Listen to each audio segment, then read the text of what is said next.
de confianza y el sábado que viene, a este mismo horario, tenemos test de hipótesis o prueba de hipótesis y regresión lineal. Entendemos que regresión lineal igual muchas veces lo toman más como un trabajo práctico que como parte del parcial, así que nada, quizás les puede también llegar a servir un poco eso. Nada, esta es la primera vez que estamos haciendo la segunda clase de estadística, así que aceptamos comentarios una vez que terminemos. Por las redes sociales nos pueden pasar y decir, che, mira, estaría bueno ver este tema, o que mejoren por acá o por allá. Así que se aceptan comentarios constructivos por todas nuestras redes. Y bueno, nada, comentarles eso, que hoy vamos a estar hablando con mi compañero Lucas Jadronic y con mi compañero Lucas Kurt, bueno, estos temitas. Si no me equivoco, ahora en un ratito ya estaría arrancando Lucas Kurt con la primera parte que es estimadores, y más tarde seguimos con Lucas Jadro, que bueno, va a estar haciendo un par de ejercicios, respondiendo un par de dudas y demás. Nada, les agradecemos mucho también por asistir. Bueno, los dejamos ya con la clase. Buenas, ¿cómo están? Kurt por acá saludando. Gracias, Chicho. Eh, Esta primera parte, como Chicho les decía, voy a empezar con estimadores. Es un tema que cuando yo lo vi bastante, de una forma bastante, ¿cómo decirle?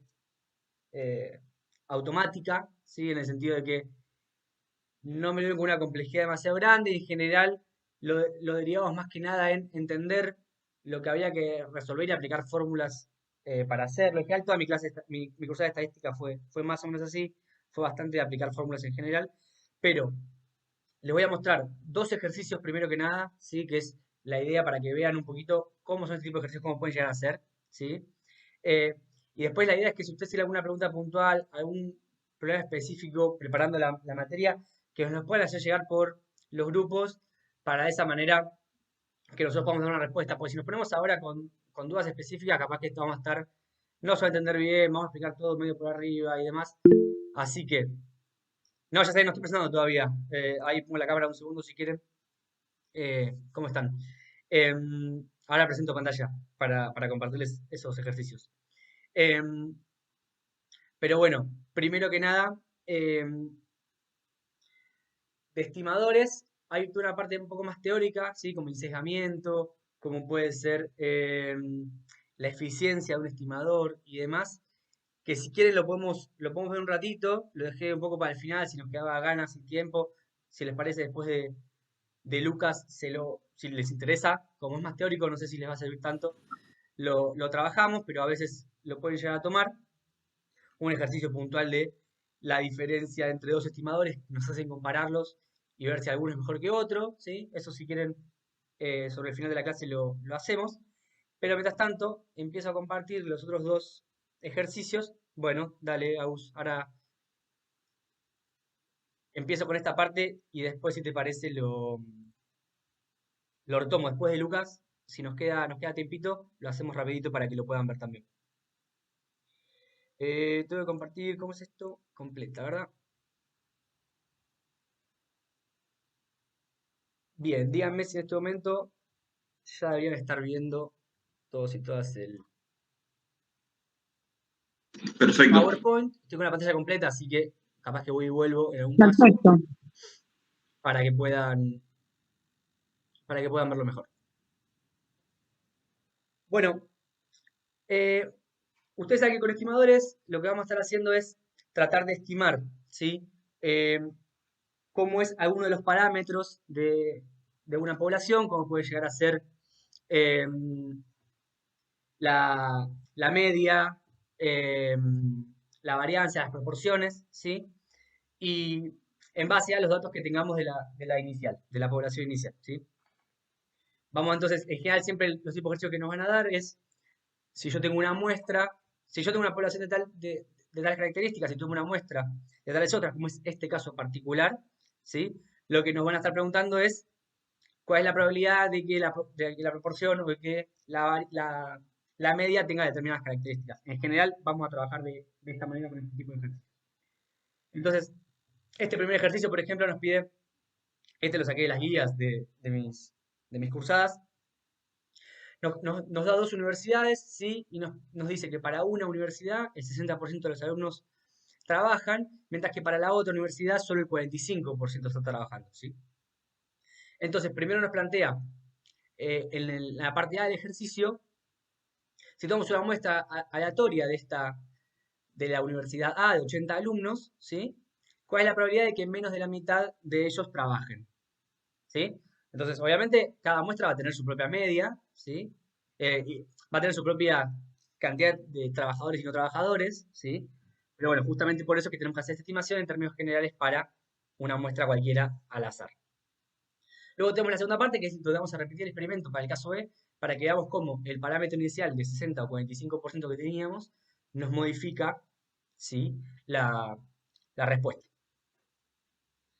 Bien, primero que nada les copio la fórmula, en este caso es la fórmula para calcular la proporción, ¿sí? Donde vemos que esta fórmula se las tiene que haber dado. En general, en mi cursada nosotros podíamos rendir con las fórmulas en mano. No sé cómo estará la situación, pero en cualquier caso, o la deberán saber de memoria, lo deberán aplicar, pero no va a haber mucha diferencia. Y lo que sí es importante es que esta fórmula, paso a aplicarla, no tenemos la proporción, tenemos, ahora la vemos en profundidad, pero particularmente lo que nos importa es que esta fórmula nos va a terminar dando un z, ¿sí? Que ese z va a tener un comportamiento normal del tipo estándar, así que la respuesta que nos dé esta fórmula la vamos a ir a aplicar, ¿sí? A las tablas de Gauss, a Excel, a la app, lo que ustedes trabajen, van a tener que transformar esta z, ¿sí? en su probabilidad acumulada, ¿sí? Bueno, entonces, repasando el ejercicio, lo que nos dice es que tenemos un 60% de alumnados que están trabajando, ¿sí? Y que vamos a tomar una muestra de 80 alumnos de la Universidad A, ¿sí? Y la pregunta es sobre la mitad de los alumnos. Dice, ¿cuál es la probabilidad de que menos de la mitad de ellos trabajen? Entonces, como nos pide para menos de la mitad, nosotros vamos a hacer la cuenta para justamente la mitad y luego eh, usamos nuestros conocimientos de Z y cómo debemos trasladar esa probabilidad para aplicarlo a la fórmula de la normal 0,1 y poder calcular, ¿sí? Entonces, observamos que, primero que nada, el primer indicador que tenemos que poner es el de la probabilidad, el de la proporción, perdón, de la mitad, 0,5, y luego tenemos que poner el parámetro, ¿sí? Que el parámetro es 60%, que es la proporción inicial que nos daban para los trabajadores para los alumnos trabajadores de la Universidad A. Entonces, con esto vamos a estar sacando esta diferencia, ¿sí? Entre lo que vamos a estar buscando en nuestra muestra y lo que teníamos en la original, ¿sí?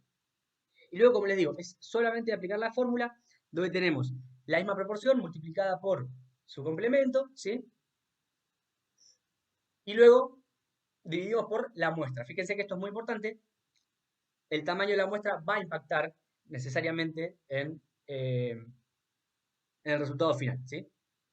Esto, como les digo, es solamente aplicar la fórmula, por eso que es muy sencillo, ¿sí? Lo importante es entender el ejercicio, entender qué nos están pidiendo. En este caso, nos damos cuenta rápidamente que nos piden una proporción, entonces sabemos que esa es la fórmula que tenemos que aplicar. Y después es simplemente resolver. No me parece que tenga mucha más que hacer las cuentas, pero la probabilidad vemos que es del 3%, 3,4%, ¿sí? De la misma manera, nos piden al revés, nos piden para el experimento, para repetir el experimento solamente para alumnos de la Universidad B, y acá fíjense cómo nos cambia la proporción inicial, de un 60 nos bajan a un 45, entonces vamos a repetir el mismo ejercicio, y fíjense cómo acá cambiamos obviamente las proporciones, ¿sí? Y eso nos lleva rápidamente, fíjense cómo varía muchísimo la respuesta final, ¿sí? Justamente la proporción al ser menor, esto también es para que ustedes lo piensen al momento de cuando resuelvan el ejercicio, fíjense lo que les está preguntando y la respuesta que podemos llegar a dar, ¿no? Digo, en un primer caso nos decían que el 60% trabaja y la pregunta es sobre menos de la mitad, entonces ya sabemos que Si más de la mitad trabaja, que nuestra muestra sea menos de la mitad, eso va a ser más raro en el segundo caso, ¿sí? En el segundo caso ven que al trabajar menos de la mitad, ya lo más probable es que nuestra muestra tenga que menos de la mitad trabaja, ¿sí? Eso es obviamente natural, pero es importante que lo tengamos en cuenta porque si no vamos a llegar a respuestas erradas. Capaz que el programador, ustedes tranquilamente se pueden equivocar eh, o en el razonamiento o se pueden equivocar eh, cuando tipeen o cuando miren la hoja de fórmulas o lo que sea, pero es importante que pensemos y que nos demos cuenta que tiene que ser mucho más probable en el segundo caso, ¿sí? Porque ya la proporción inicial era menor que en el primero, ¿sí? Después la resolución no tiene mucho más magia. Vamos al segundo rapidito, que tiene un truquito un poquito más interesante y que seguro les va a ser más útil que este, que era solamente para entrar en calor. Si no se entendió algo, párenme y lo revisamos, ¿eh? Este segundo caso lo leo también rapidito, es en un banco, siempre que un préstamo sea aceptado, ¿sí? El tiempo que tarda entre que es solicitado y que el dinero es depositado en la cuenta del cliente es una variable aleatoria normalmente distribuida con media 55 horas y desvíos 34 horas, ¿sí? Entonces tenemos una normal con media 55 y desvío 34. Esto es importante al momento de hacer nuestro laburo, ¿sí? Entonces, el caso específico que nos preguntan acá es, si hoy nos solicitaron 40 clientes un préstamo, ¿sí? Asumiendo que todos son aprobados, ¿cuál es la probabilidad de que el tiempo promedio de acreditación se encuentre entre 50 y 60 horas? ¿Sí? Entonces, fíjense que acá ya no nos pide para un rango específico, nos está pidiendo eh, que el tiempo promedio, ¿sí?, esté en un rango. ¿Bien? Eh, Primero que nada, fíjense que acá, en vez de pedirnos la proporción, como nos pedía antes, ya nos pide la media, así que obviamente la fórmula que vamos a aplicar es otra. Luego tendríamos la fórmula de la varianza, que hoy no vamos a ver, pero que en definitiva termina siendo lo mismo, ¿sí? Si la pregunta hubiera sido por la varianza, simplemente es aplicar la otra de las fórmulas y no tiene mucho más misterio que ese, ¿sí?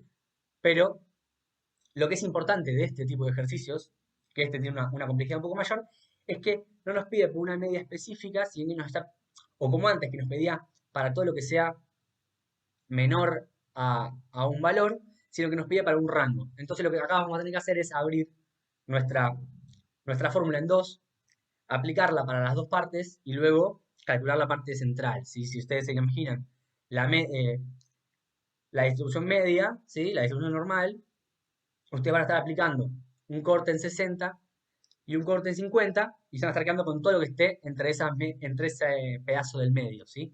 No sé si se entiende, creo que esto en algún momento ya lo vieron en clase, pero creo que este gráfico mental que les estoy describiendo lo van a poder ver.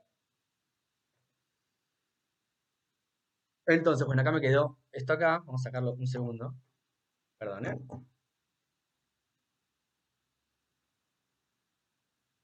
Ahora sí. Muy bien, entonces, les presento rápidamente la otra de las fórmulas, que esta es para la media muestral, cualquier cosa estaba diciendo. Fíjense que nos pide la media, ¿sí? Nos va a pedir eh, el desvío y nos va a pedir mu, ¿sí? Entonces, nuestra media es 55, nuestro mu es 55 y nuestro desvío va a ser 34. Entonces, fíjense que eso ya lo podemos ir reemplazando. Y ahora esto es lo que yo les digo de abrir en dos partes la cuenta. ¿Por qué la abrimos en dos partes? Para poder hacer nosotros vamos a calcular la acumulada hasta 60, ¿sí? La probabilidad acumulada hasta 60 de tiempo promedio, ¿sí? Y luego vamos a calcular la acumulada hasta 50. Y luego vamos a poder restar ambas dos, ¿sí? Y quedarnos con esto que les decía que es la parte del medio. Entonces, pasando el ejercicio nuevamente, vemos que 40 clientes nos están solicitando quiero mirar, no tengo ningún error, si no los confundo. Fíjense que entonces tenemos Primero, nuestra media muestral, que estamos diciendo que sería de 60, ¿sí? Le restamos la media poblacional y dividimos por el resultado entre el cociente de 34, que es el desvío, y la raíz de nuestra muestra, que es de 40 clientes del día de hoy, ¿sí? Luego hacemos lo mismo para el 50. Fíjense que esto, como es una normal 0,1, ¿sí? Eso también es importante. Obviamente los resultados, en este caso, como estamos siempre eh, con la misma distancia a la media, los resultados van a ser exactamente iguales, solamente con el signo contrario, ¿sí? Así que acá las cuentas se las pueden obviar. Están cancheros, cancheras con esto, van a ahorrarse unos segundos, seguramente en el parcial. Entonces fíjense que ambas son iguales, ¿sí? Y tenemos la última parte de la resolución, una vez que ya aplicamos todo, que ya sacamos nuestros zetas, nuestros Z1 y Z2, es calcular las acumuladas, ¿sí? Esto, como les digo, ustedes lo pueden calcular seguramente con las tablas en papel, con las apps, si lo hacen, con Excel, si lo hacen, de la forma que ustedes lo hagan, lo pueden hacer. Lo que es importante acá en todo caso es eh, que hagan sí o sí la resta para de esta manera. Digo, lo que nos está diciendo acá que es Z1, la probabilidad, Z1 vendría a ser el primero, ¿sí? Nos está diciendo la probabilidad de que eh, nuestra media esté por debajo de 60, ¿sí? Y Z2 nos está diciendo la probabilidad de que nuestra media esté por debajo de 50, ¿sí? Como nosotros solamente queremos el rango interior entre 60 y 50, ¿sí?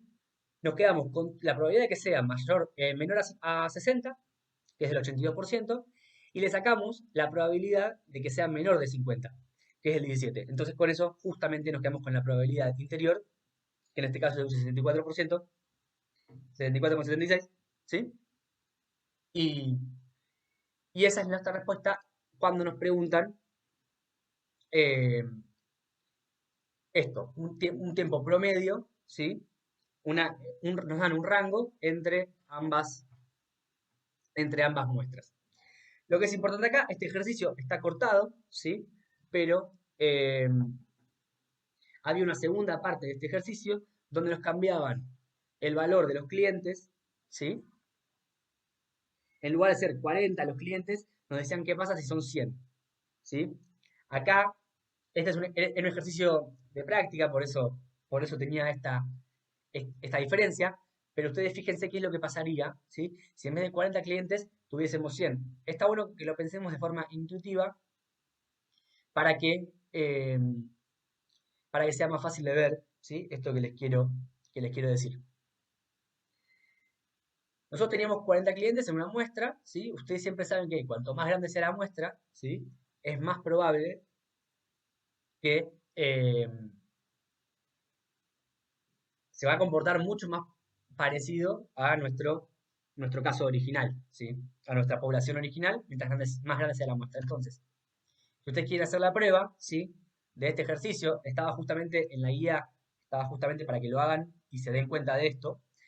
Fíjense que en el segundo caso, si nuestra muestra va a ser de 100, nuestro n pasa a ser de 100, ¿sí? Pueden repetir los cálculos, pueden hacerlos si quieren, ¿sí? Yo, a ver, lo saco a mano rapidito para dar los resultados. 34 sobre 10 y 5 sobre 3,4 da 1,47, ¿sí? Obviamente 1,47 para los dos lados, en un caso positivo y no negativo, pero si ustedes trasladan eso a la normal 0,1, van a ver que la probabilidad de esto, cuando aumentamos de 40 a 100 la muestra, va a ser de un 85%, ¿sí? En vez de ser, en vez de ser de un 64, como en este caso, ya se nos va a 85. Como les digo, esto es solamente para que lo piensen y que si quieren puedan hacer la cuenta y chequearlo, ¿sí? Eh, pero vean cómo al aumentar el tamaño de nuestra muestra, ¿sí? Se comporta mucho más prolijo y mucho más parecido a lo que es nuestra, eh, nuestra población original. Como ven, los ejercicios de estimadores son así, no pasan de este grado de complejidad, no tienen mucho más. Por eso tampoco me quería extender demasiado en la explicación, porque de verdad creo que no vale la pena, creo que vamos a poder aprovechar mucho mejor la parte de intervalos, que ahí ya tiene mucho más de pensar y de darte cuenta de qué tienes que hacer, y ni hablar la clase del sábado que viene, eh, que son temas mucho más complejos y mucho más eh, opinables, si quieren. Si les parece, pasamos a, empezamos con intervalos, ¿sí? Y si nos queda tiempo y les quedan ganas, repasamos ahí que Agustina me decía y demás, repasamos algunas de las partes más teóricas, si quieren, de los estimadores y cuándo decir que son insesgados, cuándo decir si son, eh, cuándo uno es mejor que otro y demás. Pero también es muy específico, no lo toman siempre, entonces no quiero quitarle tiempo a Lucas con esto, pero al final no tengan duda que lo repasamos.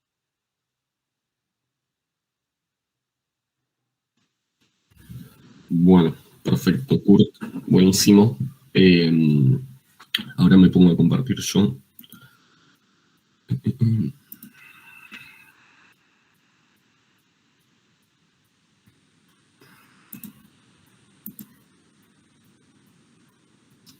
Bueno, ahí están viendo.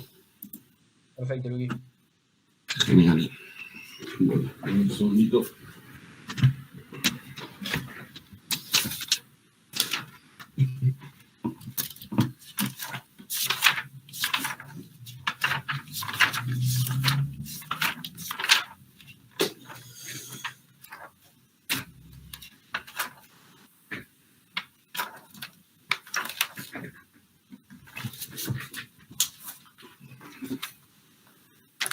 Bueno, acá estamos. Perfecto. Bueno, lo que vamos a ver ahora es intervalos de confianza. Como les dijo Kurt, por ahí hay que pensar un poco más tiene sus cosas, pero bueno, tampoco es tan complejo intervalos de confianza. Cuando le agarren una vez la mano, les va a ayudar más a lo que es también test de hipótesis, que si entienden esto, les va a dar una buena base para la clase del sábado que viene. Así que bueno. ¿Qué es un intervalo de confianza? Es un método de estimación y consiste en determinar un conjunto cerrado y acotado que contenga valores del parámetro y cuyos límites superior e inferior de este conjunto también serán funciones del estimador. Y después tenemos el nivel de confianza, que es la probabilidad de que el intervalo de confianza cubra el verdadero valor del parámetro. Bueno, ahora dicho así, muy por el aire, quizás es más difícil. Vamos a ver qué quiere decir esto. Cualquier cosa me pueden ir preguntando, no sea ningún problema. Entonces, bueno, acá tenemos un intervalo de confianza. Como vemos, es un conjunto que contiene valores que puede tomar el parámetro. Y bueno, el nivel de confianza sería la probabilidad, como dije, de que el intervalo contenga el verdadero valor del parámetro que se busca. El nivel de significación o de riesgo será alfa, también lo pueden ver a veces como epsilon, le ponen algunos. Y bueno, será la probabilidad de que el intervalo no cubra el verdadero valor que buscamos del parámetro. Sería cuando, digamos, en esta distribución, los valores que no estarían incluyéndose en el nivel en el intervalo de confianza serían los que están en blanco, digamos, la parte que nos llega a cubrir nuestro intervalo. Eso sería alfa, ¿no? Entonces, lo que decimos es que cada mitad, al ser esta una distribución simétrica, como vemos, alfa va a quedar dividido en las dos partes que nos llega a cubrir nuestro intervalo de confianza. Entonces podemos decir que la cola izquierda es alfa dividido 2 y la cola derecha sería alfa dividido 2 también, ¿no? Al límite inferior lo llamamos menos z alfa dividido 2 y al límite superior lo llamamos z alfa dividido 2. Entonces, bueno, acá tenemos, como un ejemplo rápido, un intervalo de confianza del 95%, ¿no? Tenemos la distribución, bueno, y que hicimos un intervalo de confianza acá, porque para poner el ejemplo, del 95%. Bueno, ¿cuál será el valor de alfa? Entonces, el valor que se ubique, digamos, por fuera del intervalo de confianza, ¿cuál será? Lógicamente, bueno, 5%, alfa será 0,05. Entonces vamos a ver que en el límite inferior del intervalo de confianza, como alfa es 0,05, y dijimos que hasta esta primer cola, digamos, del intervalo se iba a, digamos, la distribución iba a llegar hasta alfa dividido 2, en esta parte, entonces sería 0,05 dividido 2, 0,25, y hasta el límite superior también se va a incluir alfa dividido 2, entonces deberíamos hacer 1 menos alfa dividido 2, sería 0,975, se acumula hasta el límite superior del intervalo. Bueno, ¿cómo consigo estos valores después cuando tengo ya el intervalo de confianza? Digamos, con el nivel de confianza que buscaba, ya sé cuáles son los valores de la variable estandarizada en los límites inferior y superior del intervalo. ¿Cómo consigo, bueno, esos valores estandarizados ahora de menos z alfa dividido 2 y z alfa dividido 2, que sería el límite superior y el inferior? Bueno, tengo que buscar en la tabla, como estuvieron recién buscando los valores, buscaríamos el valor de 0,975 o de 0,25, al ser esta una distribución simétrica, cualquiera de los dos límites que busquemos, bueno, va a ser el valor, digamos, en negativo acá, si estoy buscando el de 0,975, y vemos que el valor en la tabla normal es de 1,96. No sé si ustedes ya estuvieron buscando en la tabla.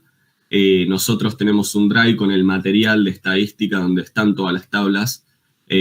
Acá abrí nada más el de la normal para poner un ejemplo, si creo que ya estuvieron buscando. Buscamos la de, hago la de 0,025, que acá había buscado la de 0,975.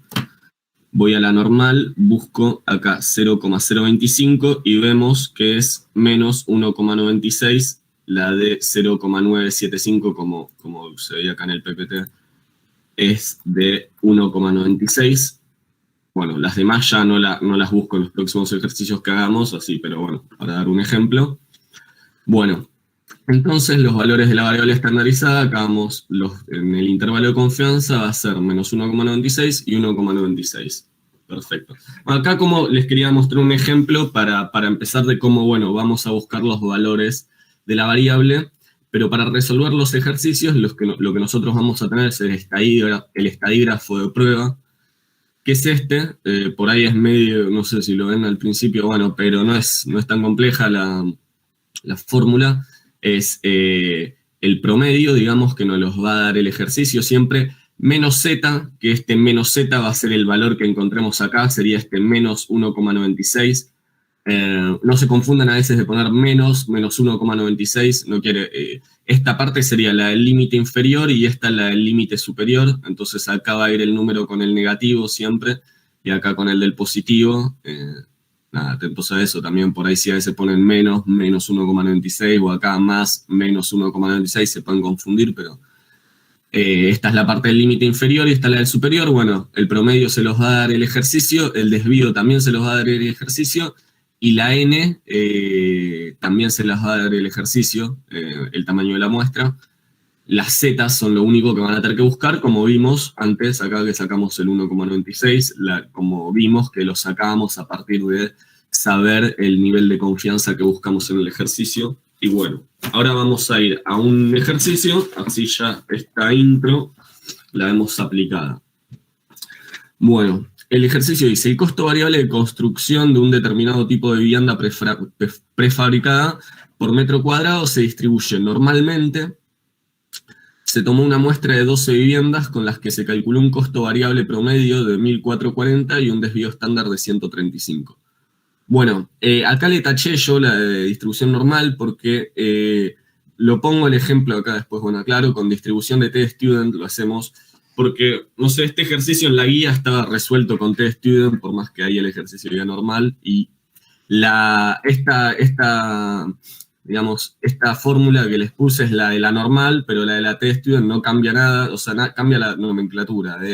En vez de z, dice t, y hay que buscar en otra tabla nada más, pero bueno, como ya antes buscamos en la normal, digo porque les puede tocar una con distribución de t-student que también es simétrica como la normal, solo que es en otra tabla que se ve. Pero bueno, entonces acá en los datos tenemos la muestra, que es de 12 viviendas. Tenemos n, tenemos el costo variable promedio, vamos a estar buscando el costo también después, entre qué valores del costo variable promedio, o sea, entonces, bueno, tenemos el promedio 1440 y el desvío de 135. Entonces nos dice el A, ¿entre qué valores estará el costo variable promedio del producto si se lo estima con una confianza del 95%? Entonces, bueno, también tenemos que alfa es 5%. Si el nivel de confianza es del 95%, dijimos que alfa era, digamos,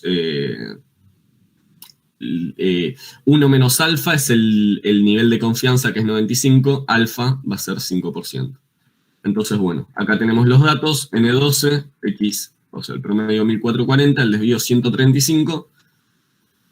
El estadígrafo de la t-student, como les dije, va a ser igual que antes. Acá ya tengo el más menos, tipo, no está en 2 partes como estaba antes, pero bueno, sería el promedio, como antes, menos la t, que antes era z, por el desvío, que acá en vez de sigma tiene S, pero es igual que la otra fórmula, nada más que en vez de Z dice T, y bueno, y se busca en otra tabla, ¿no? Pero bueno.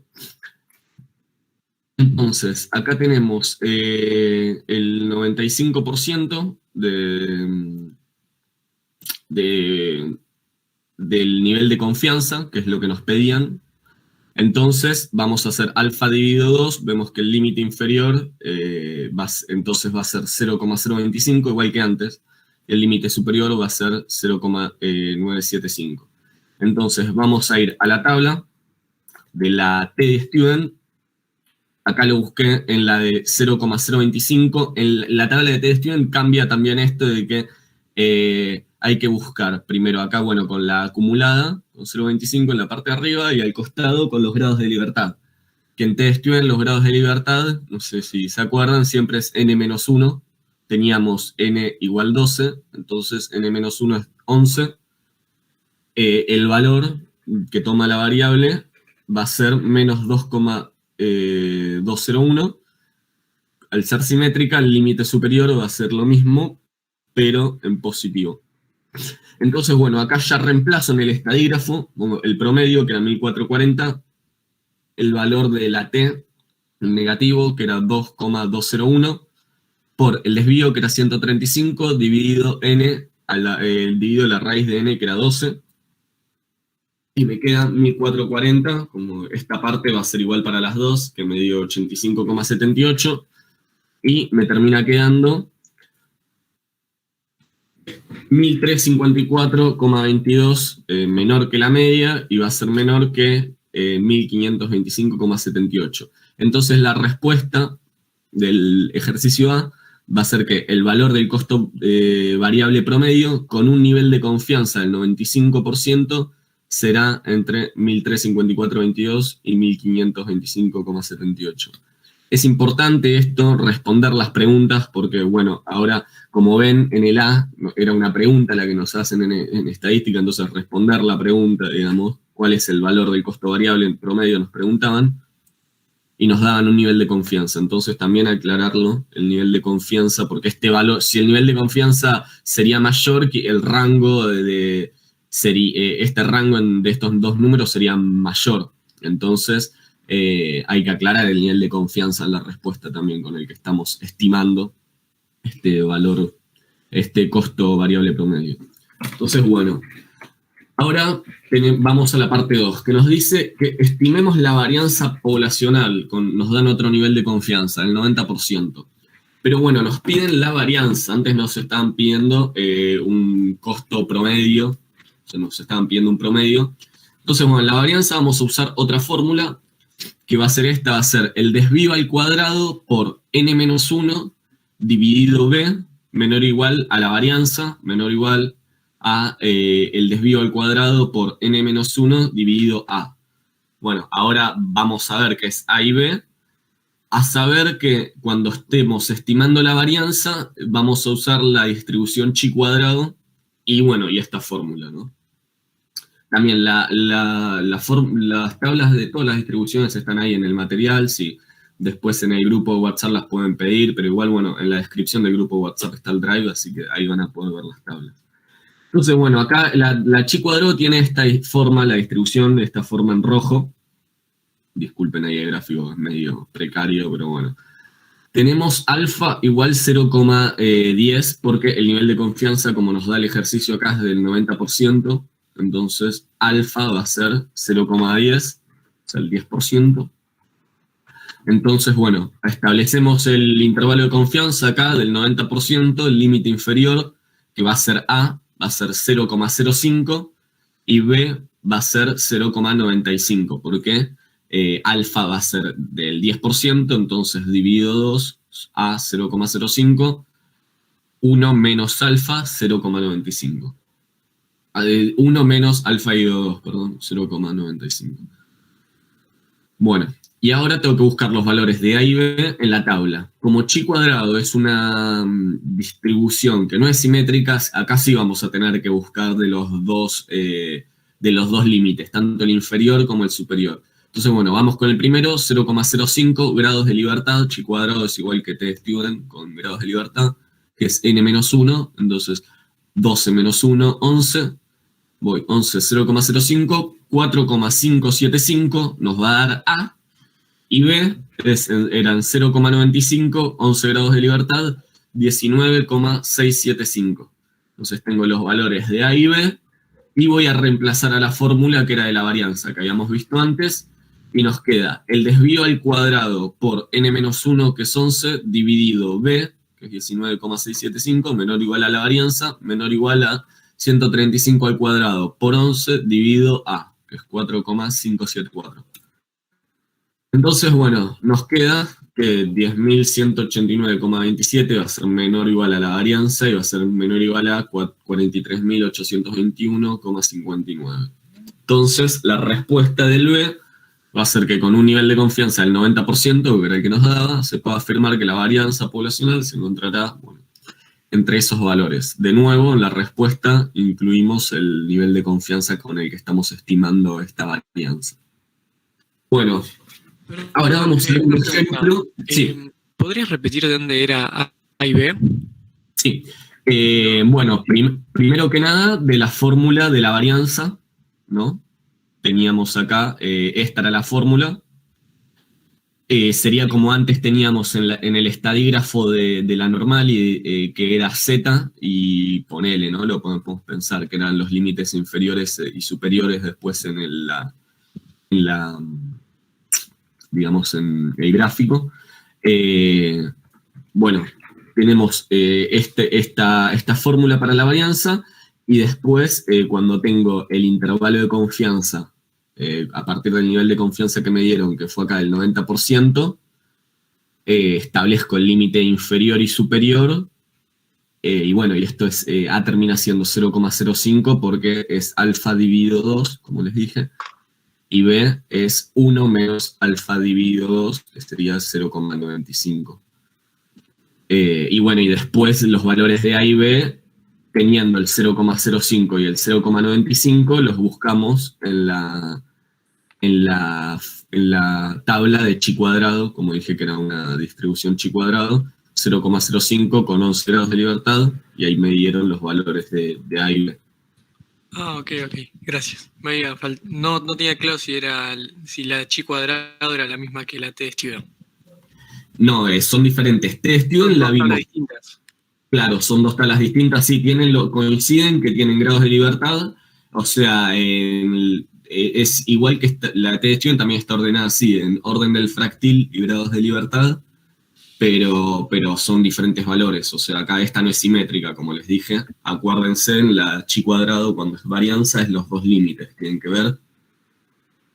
Y también sí van a hacer, digamos, los gráficos para en el parcial, dibujan los gráficos para, bueno, esto, que les quede acá más o menos, que A es 0,05 y después el valor.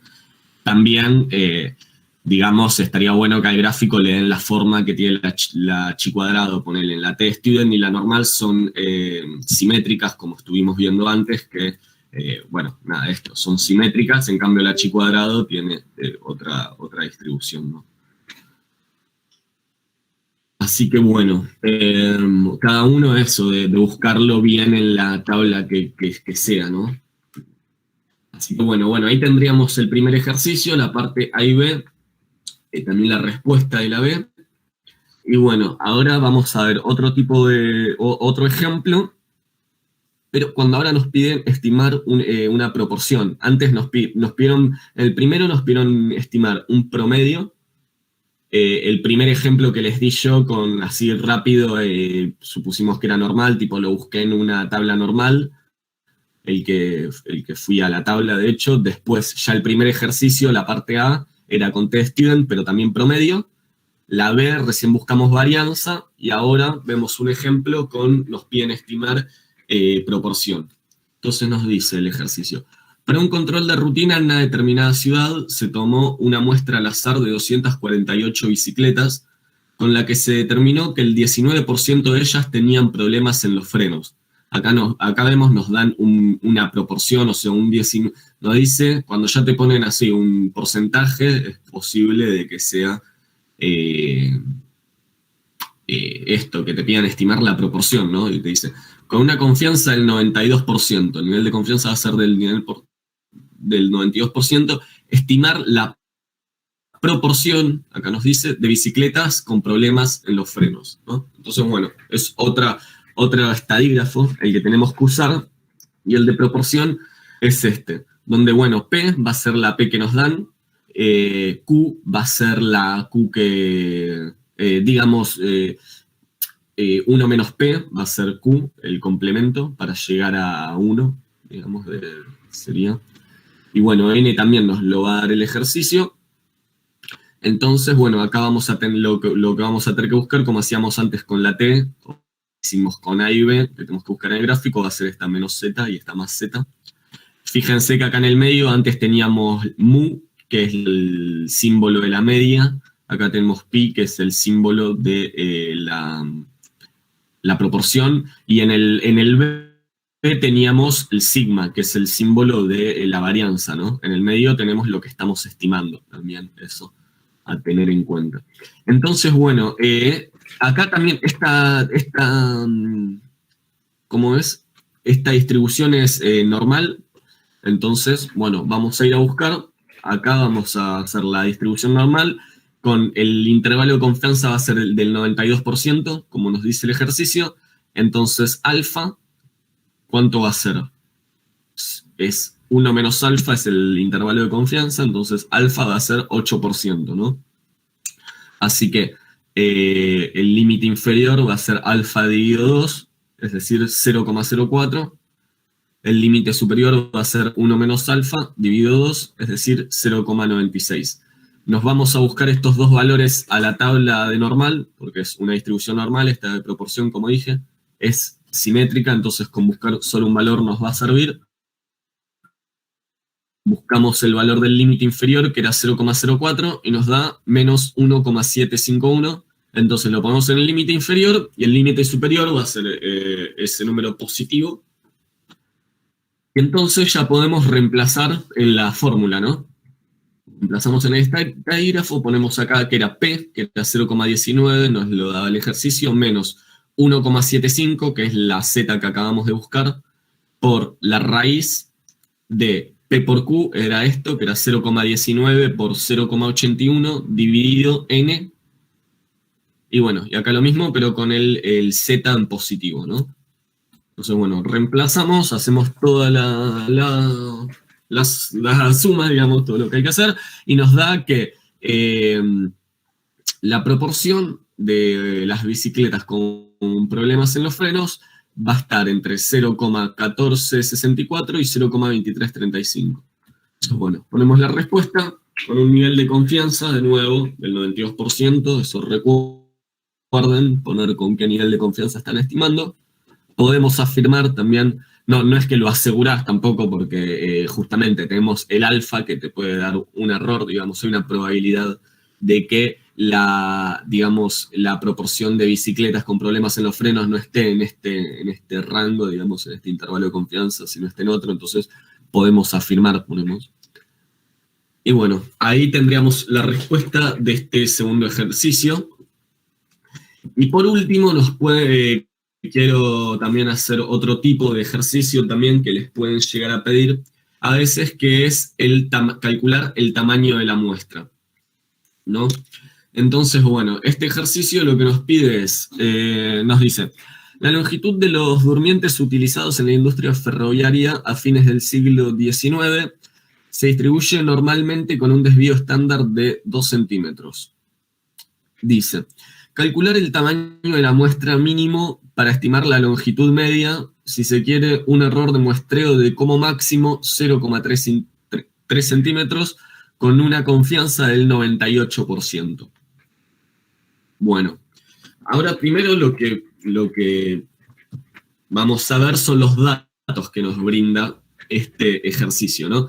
Bueno, como bien está pidiendo la consigna, es que calculemos el tamaño de la muestra mínimo para poder estimar una longitud, digamos, ya pidiéndonos un error, digamos, que sería un error de muestreo, lo vamos a llamar E.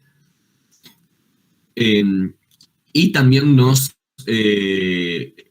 piden un nivel de confianza. Entonces, bueno, un dato que no tenemos es N, que es el que vamos a buscar. Tenemos el desvío, que es 2, nos dice acá el desvío estándar es 2.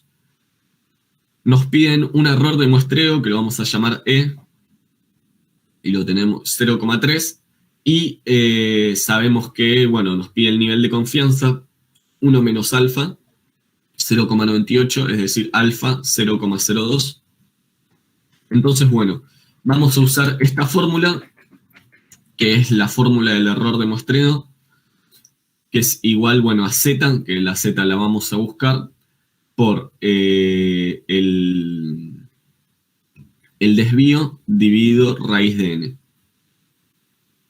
Entonces, bueno, tenemos una distribución normal, nos lo dice el ejercicio, nos puede decir que quizás también puede haber un ejercicio de calcular el tamaño de la muestra de t-student, quizás. Acá el ejercicio, fíjense que nos dice se distribuye normalmente. No cambiaría nada tampoco de esta fórmula, salvo que, bueno, como le dije antes, habría que ir a buscarlo a otra tabla, pero sería lo mismo. Entonces, bueno, teníamos el nivel de confianza del 98%. Entonces, bueno, el límite inferior va a ser alfa dividido 2, alfa va a ser 0,02, así que el límite inferior va a ser 0,01. El límite superior va a ser 1 menos alfa dividido 2. Fíjense que es bastante similar, quizás cambian las fórmulas, ¿no? Pero bueno, esto de hacer el límite inferior, que es alfa dividido 2, el límite superior, 1 menos alfa dividido 2. Quizás, bueno, eso es lo de estar más atento, ¿no? Estar, como recomendación, decirles en cada ejercicio, estén bien atentos cuál es el nivel de confianza que les piden cuando lo establecen. Fijarse bien cuál va a ser el límite inferior y superior, alfa dividido 2, 1 menos alfa dividido 2, y después ya es ir a buscar en las tablas. También todos los ejercicios van a tener eso. Estar atento también a la tabla que se va a buscar el valor, digamos, pero después ya es reemplazar en estas formulitas y no es mucho más complejo, digamos. Entonces, bueno, acá teníamos menos z, y acá tenemos más z, 0,01, 0,99. Al ser una distribución normal simétrica, buscamos solo un valor y el otro va a ser el positivo, digamos, acá estoy buscando el negativo, entonces 0,01 nos da menos 2,326. Entonces el límite inferior menos 2,326, el límite superior será 2,326. Y ya reemplazamos en la fórmula que les había dado antes, teníamos E acá, 0,3, usamos Z, 2,32, acá de hecho tampoco es que necesitamos los dos límites, ¿no? Pero bueno, los puse. 2,32 por el desvío, que es 2, dividido raíz de n, que n, no tenemos el dato, es lo que estamos buscando, el tamaño de la muestra necesario para estimar esta longitud media. Bueno, distribuimos acá, resolvemos, y nos va a quedar que n es igual a 239,21. Al ser n un tamaño de muestra, no puede ser con coma, no tiene que ser un número redondo, así que decimos que n se aproxima a 240. Y después, bueno, la respuesta al ejercicio sería que con un nivel de confianza del 98%, podemos afirmar que el tamaño mínimo de una muestra necesario para estimar la longitud media, con un error de muestreo de como máximo 0,33, deberá ser de 241, no sé por qué le puse 241, es 240, tipiémale. Pero bueno, ahí estaría cómo estimar el tamaño de una muestra necesario cuando nos piden un cierto error de muestreo. Entonces, bueno, lo que le van a llegar a pedir pueden ser cualquiera de las tres variables, digamos, de estos tres tipos de ejercicios: estimar promedio, bueno, 4, porque también sería estimar varianza, estimar proporción o estimar el tamaño de una muestra. Y bueno, como les fui mostrando, creo que todos quizás tienen sus cosas, pero es bastante similar la forma de resolver de cada uno. No sé si quedó alguna duda de los ejercicios.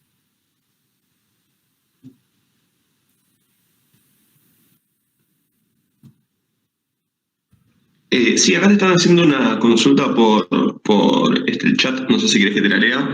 Dice, Dale. si el desvío sale de la muestra, ¿se usa teststudent? A ver, si el desvío sale, ¿cómo si sale de la muestra? Si el desvío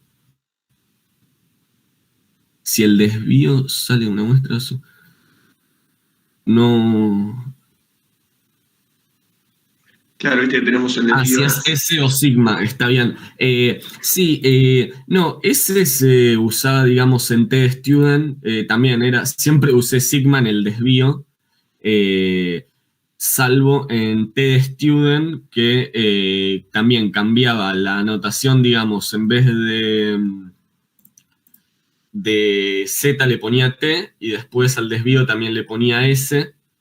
Ahí cambié la nomenclatura del desvío, pero siempre te lo dan fíjate que acá también le dice el desvío estándar es 135. Y después, pero no estoy compartiendo, yo estoy diciendo eso, espera que lo vuelvo a compartir así. Yo estaba mostrando tipo... Acá. Bueno, eso, que en la tstudent cambié y le puse ahí S, nada más, pero el desvío te lo daba también. Acá dice desvío estándar, siempre te dan el desvío, salvo cuando estimamos la varianza, que fue acá, que nos pidieron estimar la varianza, que igual también teníamos el desvío, digamos, como dato. Esperen un segundo que... La fórmula era, bueno, esta, en la varianza, o sea, esta, que acá también le puse S al desvío, y acá puse sigma al cuadrado para la varianza, digamos, pero no, siempre te lo dan el desvío, digamos, o sea, siempre te lo van a dar en el ejercicio el desvío. Perdón, hago un comentario sobre esto. En realidad la diferencia está en que S, o sea, cuando se prende la cámara, disculpen, cuando utilizamos S, lo que hacemos referencia es al desvío de la muestra. O sea, justamente hace referencia al desvío que tiene la muestra en sí. Cuando se utiliza sigma, en realidad sigma es el desvío de la población. Eso lo pueden ver en las primeras clases que hicimos, donde explicamos la diferencia entre población y muestra, justamente. Entonces, cuando vos tenés que estimar, muchas veces te dan el desvío que tiene la muestra. O sea, por ejemplo, te dicen hay una muestra de 40 tornillos, no me acuerdo ahora cuál fue el ejemplo que usó Lucas, durmientes, y bueno, eso tiene un desvío estándar, o si no, sabemos que la fabricación del desvío, o sea, la fabricación de durmientes tiene un desvío estándar de tanto. Entonces ahí ya sabemos que va a ser la población, por lo cual podemos utilizar sigma. Pero ahí es donde también está la diferencia entre utilizar una tstudent, depende de los datos que vos te den, o utilizar justamente la normal, la Z. No sé si se aportó algo. Perfecto, Sergio.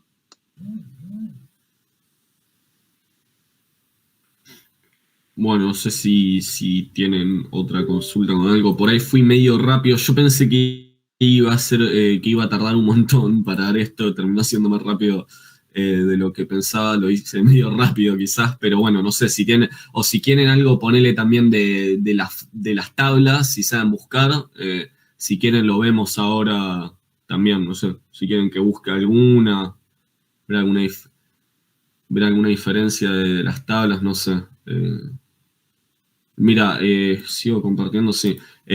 Acá, bueno, estoy dentro el drive, digamos, que tenemos. Quizás ustedes tienen las tablas físicas, no sé, o las buscan con las apps. Pero bueno, acá en esta parte, la de material, tienen toda. Hoy estuvimos usando, bueno, esta para la normal, la de T-Student y la de Chi cuadrado. Eh, Nada, bueno, como les había dicho, la de Chi cuadrado y la de T-Student tiene lo de los grados de libertad, pero bueno, tampoco es mucho más difícil, es similar y bueno, esta es con... eh, en esta parte aparecen los fractiles, digamos, dividido lo que buscábamos, 0,01 y después al lado te dice el valor de z. eh, y no es mucho más complejo. La de T-Student igual que Chi cuadrado con grados de libertad. No sé si quedó algo. Bueno, como les decía, la idea era que si nos queda tiempo podamos ver esta parte de los estadísticos.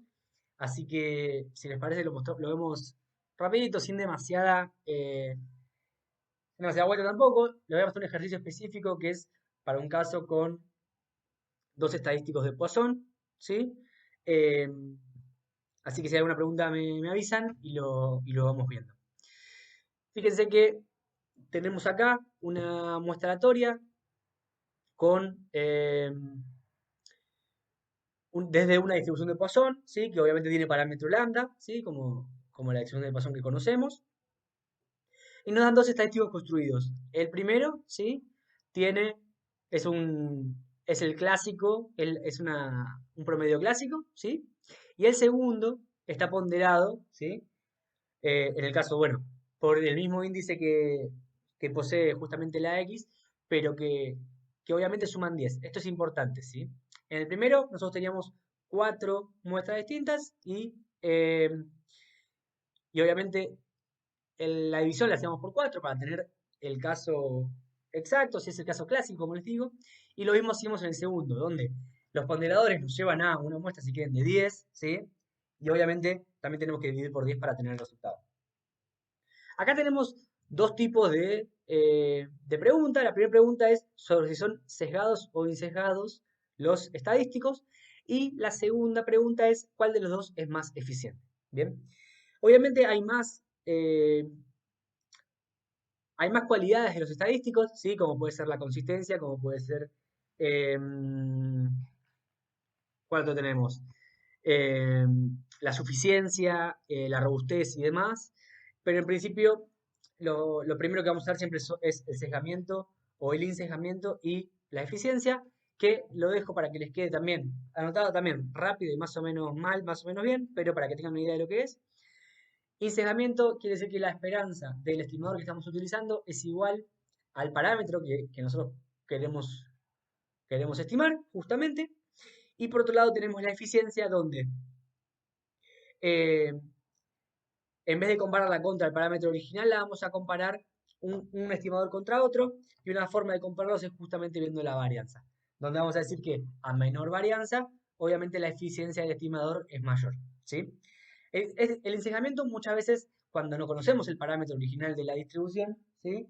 Podemos decir eh, que la esperanza del estimador tiende eh, hacia determinado valor siempre que aumenta n, ¿sí? Eso también tiene que ver con la consistencia, ¿sí? Que a mayor muestra los datos se comportan de mejor manera con respecto a la muestra. Eso también es una cualidad de los estimadores. Pero en principio, insesgamiento, vamos a decir que las esperanzas del estimador es igual a el parámetro que queremos estimar. Entonces vamos con el primer caso.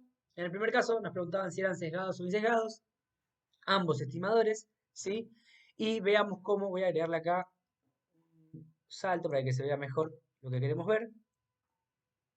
Fíjense cómo acá lo que hacemos es calcular la esperanza del estimador número 1, ¿sí? Que en este caso le pusimos lambda 1 y lambda 2. Entonces, el estimador lambda 1, calculamos la esperanza, ¿sí? Acá tenemos que aplicar propiedades de la esperanza. Sabemos que las esperanzas se pueden sumar, ¿sí? Y que podemos sacar afuera los índices. En este caso, sacamos el divisor, ¿sí?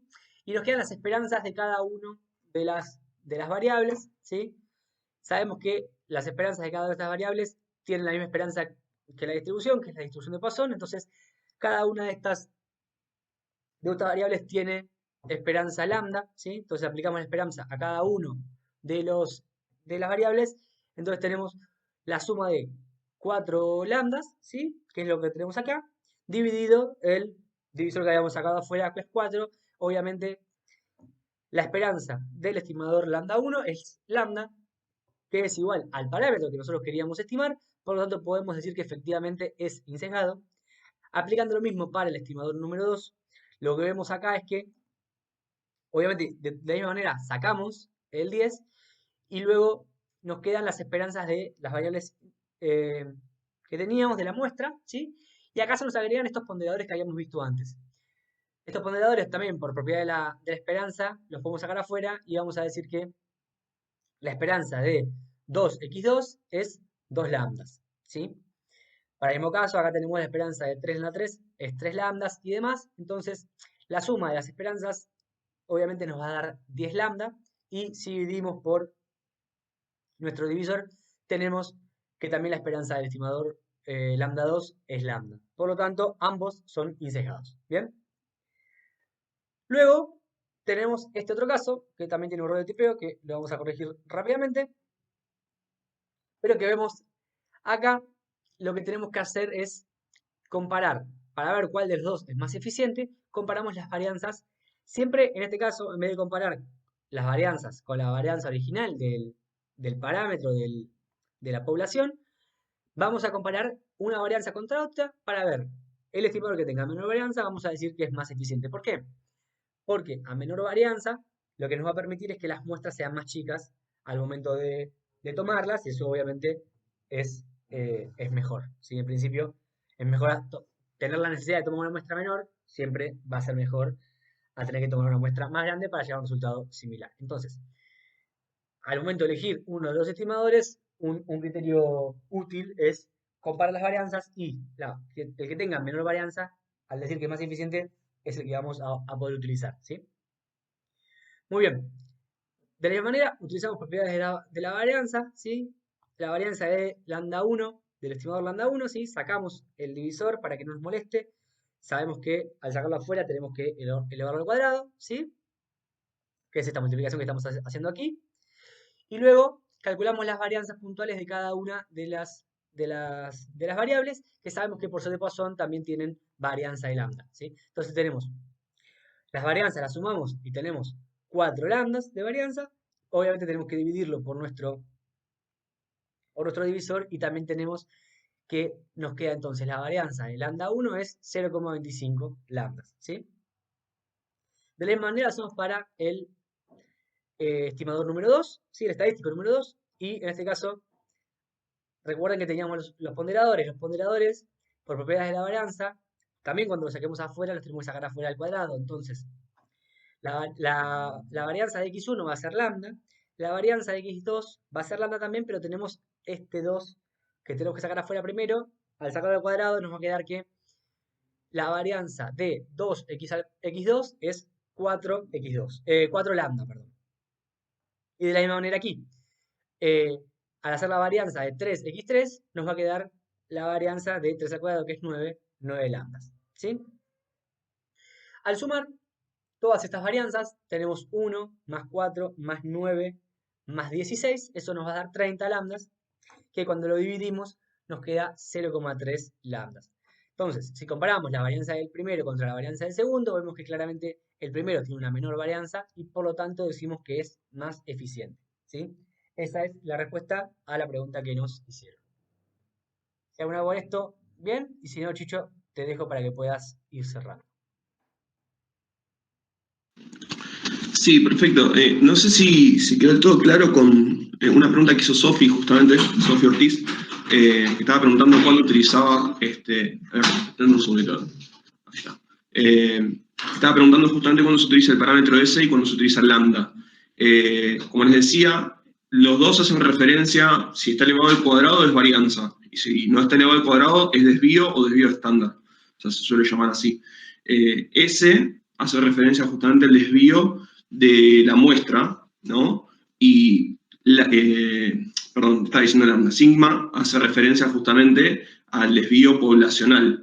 Entonces, lo que sucede es que dependiendo, ¿no?, de los datos que a vos te den, si a vos te dicen el desvío de la muestra es tal, entonces vos ya sabés que es un desvío muestral, o sea, vas a utilizar la letra S, que es con la que se simboliza, vas a utilizar justamente la fórmula de la t-student para estimar justamente lo que vos necesites estimar. O sea, si tenés que estimar un estimador, justamente un valor de un parámetro en un intervalo de confianza, como recién decía Lucas, o si tenés justamente que hacer una estimación puntual, como explicó un poco más hoy Lucas Kurt, no se llama Lucas.